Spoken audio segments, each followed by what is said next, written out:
What's up, guys? This is the gospel according to Mark with a C. He is I am he. Just taking some time to tell you exactly what's on my mind. Thank you for joining me once again, my friends. I hope all is well with you. And guys, by now, most of you have heard the tragic news that Malcolm-Jamal Warner, the star of The Cosby Show, I think that's the role that he's most famously known for. He played the son, Theo Huxtable, and word is that he has passed away, and he was I think it was by drowning. Okay, so we're going to get into what's being said about what happened here. All right, so let's start with this is on msn.com. Actor and director Malcolm-Jamal Warner, best known for his role on The Cosby Show, has died in an accidental drowning in Costa Rica, where he was vacationing with his family, officials there said. He was 54 years old. Warner drowned on Sunday afternoon at a beach in Socles de Limon on Costa Rica's Caribbean coast. The country's Judicial Investigation Department said he appeared to be pulled out to sea by a current. Oh boy, guys, you have got to be so careful on vacation doing things like that. Um, I taught my son how to swim, but those currents can be very strong. You know what I mean? So whenever we go to the beach and things like that, we always try to be as careful as possible. But unfortunately, tragically, these things happen. Now, you guys might remember, of course, as I said, Malcolm-Jamal Warner famously starred as Theo Huxtable on The Cosby Show. As you can see, his co-stars here, of course, Bill Cosby, Keisha Knight Pulliam, Lisa Bonet, who was definitely a crush of mine back in the day, Felicia Rashad, and also Tempest Bledsoe, and of course, the other daughter, Sandra, and I can't remember her name in real life. Oh, look, it came up. That would be Sabrina LaBeouf. Okay, that's what it was. So yeah, so the Cosby Show, man, it can't be understated or overstated how important the Cosby Show was back in the day. You see, it ran from 1982, no, 1984 to 1984 to 1992, like I said before.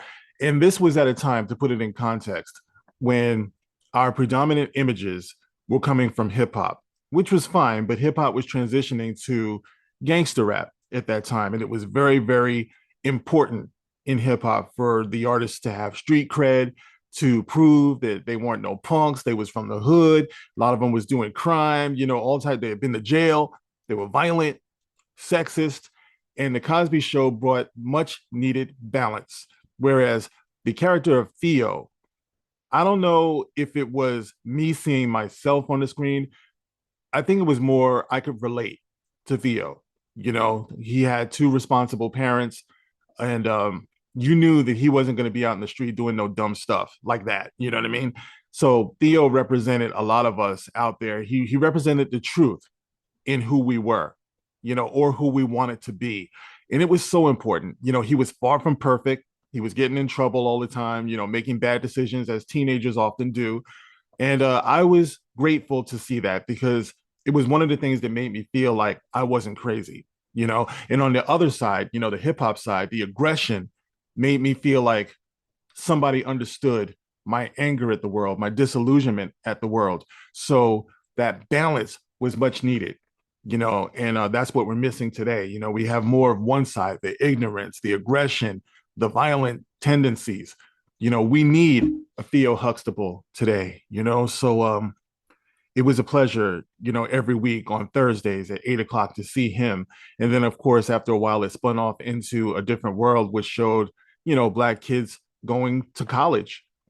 So these things, man, it's more important than people realize, because we live in a time today where when you see a predominantly Black cast, a lot of non-Black people will say, oh, that's a Black show. The Cosby Show was obviously a Black ensemble, but we all watched it all around the world. No one said, oh, that's a Black show. Oh, that's for those people. But these days, that's why I say it seems like we're going backwards, man. But there was so much to be thankful for with the character of Theo Huxtable, as played by Malcolm-Jamal Warner. Now, let's read a little bit of Wikipedia here. It says Malcolm-Jamal Warner was born August 18th, 1970 to July 20th, 2025. He was an American actor, musician, and poet. He rose to prominence for his role as Theodore Huxtable on the NBC sitcom The Cosby Show, which ran from 1984 to 1992, which earned him a nomination for Outstanding Supporting Actor in a Comedy Series at the 38th Primetime Emmy Awards. He's also known for his roles as Malcolm McGee on the sitcom Malcolm and Eddie, which ran from 1996 to 2000. Dr. Alex Reed in the sitcom Read Between the Lines, which ran from 2011, 2025, and Dr. A.J. Austin in the medical drama The Resident. In 2015, Warner received the Grammy Award for Best Traditional R&B Performance for the song Jesus Children, alongside Robert Glasper, Experiment, and Layla Hathaway. He was born in Jersey City, New Jersey, on August 18, 1970. He was named after Malcolm X and jazz pianist Malcolm-Jamal. He was raised in Los Angeles from age 5. At the age of 9, he demonstrated an interest in show business that led to enrollment in acting schools. His career as a child performer later led him to graduate high school from the Professional Children's School in New York City, New York. And of course, it goes on to talk about his career. He's known as Theo Huxtable, all of the things that we talked about. He was on the Fresh Prince of Bel-Air.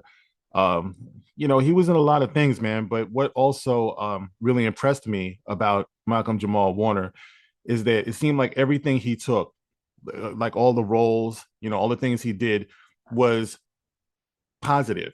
It seems like he was very conscious about his image. And you guys know that's something that I talk about a lot, about the so-called image of a lot of, our Black images.